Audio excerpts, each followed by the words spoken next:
حياة الأمم العظيمة مواقف خالدة ورجال عظام، وفي مصر في شهر أكتوبر تجلت هذه المواقف عندما حرر جيشها البطل أرضها المقدسة ورواها بدماء الشهداء.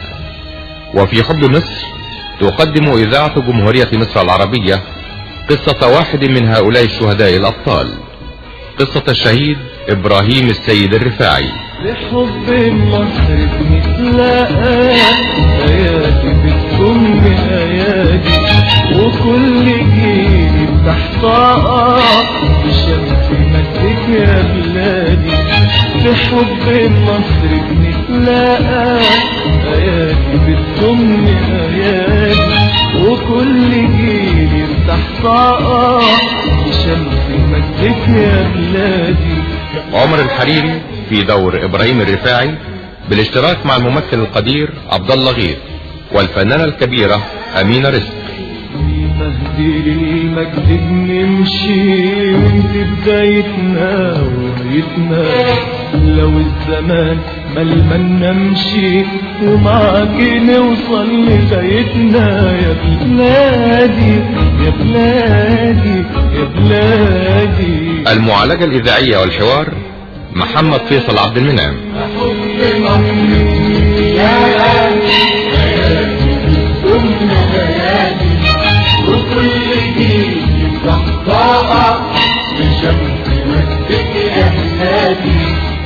كلمات سيد حجاب، موسيقى والحان عمار الشريعي، غناء محمد ثروت. ابتديتي وديتي وتدور علينا نوديكي، نديكي مهما تمنيتي يا طيبة يا ام الصابرين يا بلادي. الإخراج أحمد أبو زيد. حلقات مسلسلة في حب مصر.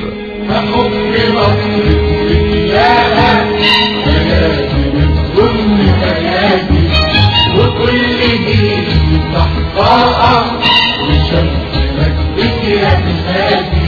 يا بلادي يا بلادي يا بلادي بلادي بلادي بلادي.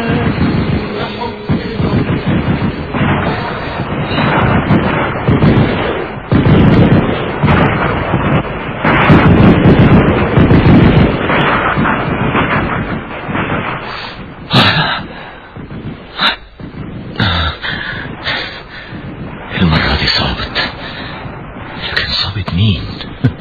ده انا ايه يعني؟ انا مجرد فرد واحد ورايا قدامي الاف والاف. ده انت حبك كبير يا مصر، وعشانك تقوم كل حاجة. لكن الحمد لله اني عشت وشفت اعلامك مرفوعة في سينا. يلا يا ولاد، يلا كملوا المشوار، ما تبصوش وراكم ابدا، ما تبصوش وراكم ابدا.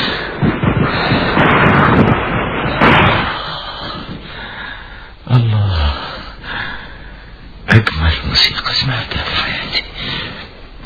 حياتي فداك يا حب الكبير، حياتنا كلنا. سامحيني يا نادية، سامحوني يا ولادي، عمري ما فرقتكم غير علشان مصر، علشان مصر.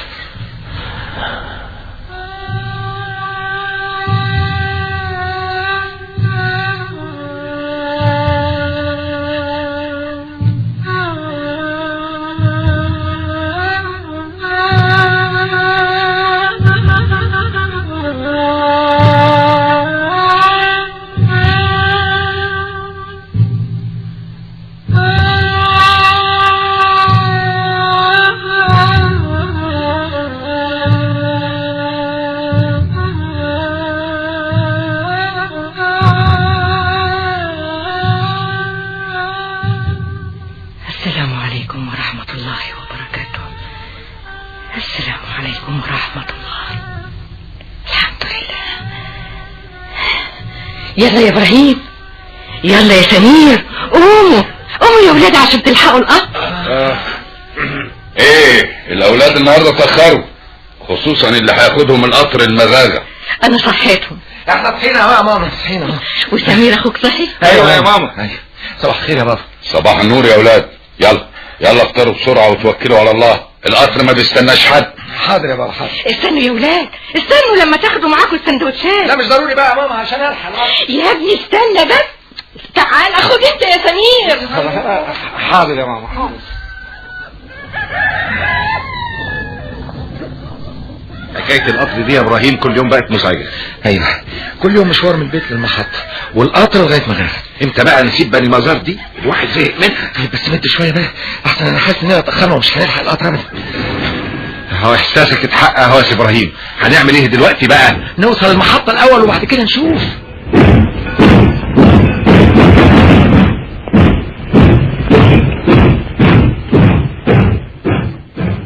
ايه ده؟ شايف كم طالب واقفين على المحطة؟ ظاهر ان مش احنا بس اللي فاتنا القطر. اهلا يا ابراهيم. صباح الخير يا ابو سمره. الساعة كام دلوقتي يا جماعة؟ الساعه 7:15. باختصار كده القطر فاتنا. طيب وهنعمل ايه؟ انا رايي بقى ان ابراهيم يتصرف. تتصرف ازاي يعني؟ دلوقتي مش انت ابن المأمور؟ وايه علاقة ده باللي احنا فيه دلوقتي يا كام؟ تكلم المأمور يطلع لنا بوكس يوصلنا لحد باب المدرسه. هو ده كلام برضه؟ البوكس ده ملك الحكومة مش ملك والدي. طيب حد يقول لنا ايه العمل؟ يعني هنروح مغاغة ماشي على رجلينا؟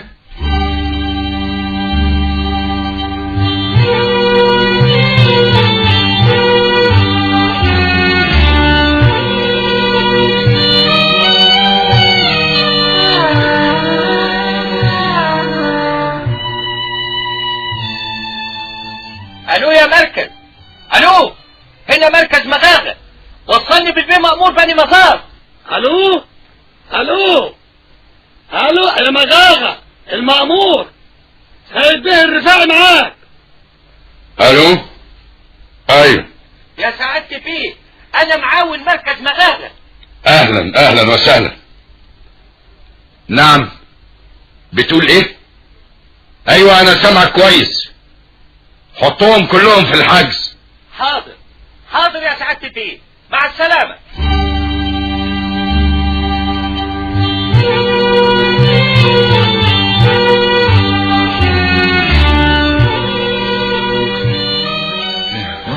الله بقى، هو احنا هنفضل في الحجز هنا ولا ايه يا حضرة الضابط؟ والله لما تصدر لي اوامر بالافراج عنكم هتروحوا.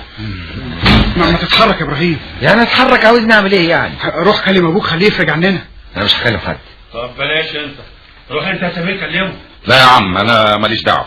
طب خلينا محبوسين هنا وهو الليل داخل واهالينا زمانهم مشغولين علينا. ما يلا يا ابراهيم امال. اسمعوا يا جماعه، انا اللي قلت لكم يلا نركب قطر البضاعه، وانا متحمل مسؤوليه كل اللي عملته.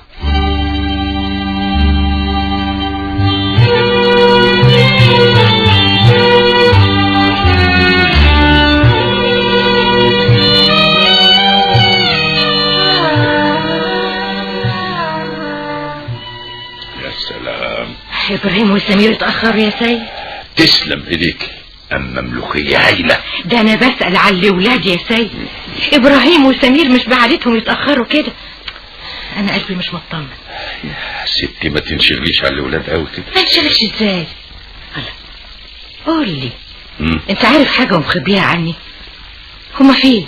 ابدا، اصلهم في الحجز في مغاغة. في الحجز؟ ليه؟ عملوا ايه كفاله الشر؟ اصلهم يا ستي فاتهم القطر الصبح. خبر. طب وبعدين؟ يا ستي ما تنشغليش كده. بعد القطر ما فاتهم ابراهيم شرع على اصحابه ياخدوا قطر البضاعة اللي بيقف في مغاغة، وعنها وراحوا راكبينه يجي 10 تنفار. قطر البضاعة؟ ايه خبر؟ طب وايه موضوع الحجز ده؟ ما انت عارفة ان ده ممنوع. بلغوني في مغاغة فامرت يحطوهم في الحجز. وهتسيبهم في الحجز يا سيد؟ امال يتعلموا ازاي بس؟ كان لازم يتحبسوا علشان يتعلموا الصح من الغلط. ايوه بس حرام يباتوا الليل في الحجز طبعا. ابدا يا ستي مش هيباتوا في الحجز ولا حاجة. انا اول ما هوصل المركز هفرج عنهم، مش هجرى لهم حاجة ابدا. انا بعلم اولادي احترام القانون والنظام، وفي رأيي ان ده درس عمرهم ما هينسوه. طب واهل الاولاد اللي معاهم؟ انا بعت غفير طمنهم عليهم وقال لهم انهم هيرجعوا قبل الليل.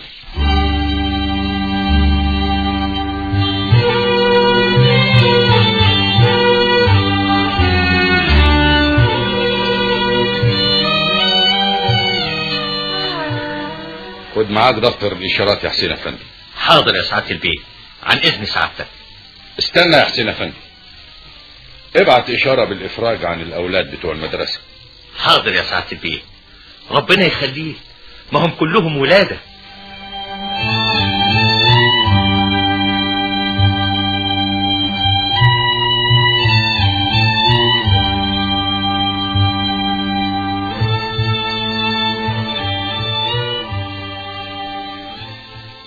هو سمير وابراهيم هيباتوا الليله في مغاغه؟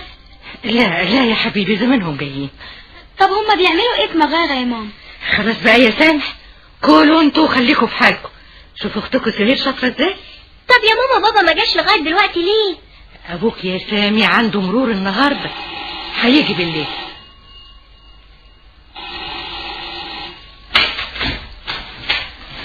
ماما. اهلا ماما. اهلا يا ابراهيم. تعال تعال يا سمير. الحمد لله على السلامه يا ولاد. تعالوا اتغدوا، ده انتوا تلاقيكم ميتين من الجوع. الحمد لله ابراهيم وسمير جم اهو. الحمد لله على السلامه. الله يسلمك. الله يسلمك. يعني كان لازم تركب قطر البضاعه يا ابراهيم. بس بقى يا ولاد، تعالوا كلوا بلاش كلام كتير، يلا.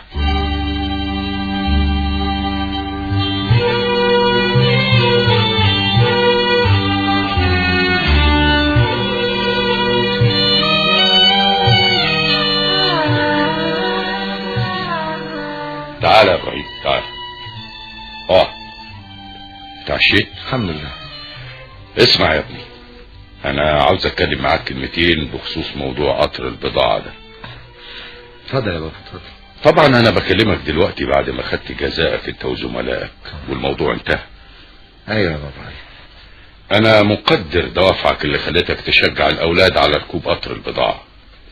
واضح انك كنت عاوزهم يلحقوا المدرسة وما تضيعش عليهم اليوم الدراسي. بالظبط كده يا بابا، ما كنتش اقدر اتخلى عن زمايلي ابدا. بس في حاجة لازم تعرفها، ان الغلط ما ينفعش وسيلة علشان الصواب، يعني ما توصلش للصح عن طريق الغلط. مفهوم؟ ايوه مفهوم يا بابا. انا دايما بشجعك يا ابراهيم انك تتحمل المسؤولية، بس في الصح. الو. ايوه انا المأمور. اهلا حسين افندي. فين؟ البر القبلي؟ طب ما حدش يمسك حاجة، جهز العربية وابعت عربية للنيابة حالا، انا جاي فورا.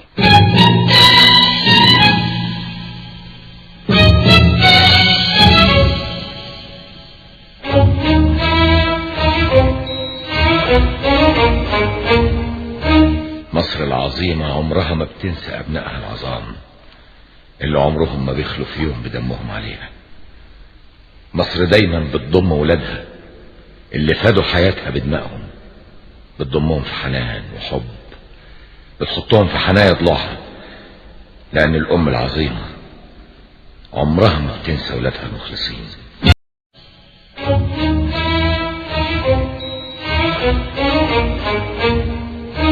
مصر العظيمة عمرها ما بتنسى أبنائها العظام اللي عمرهم ما بيخلوا في يوم بدمهم عليها.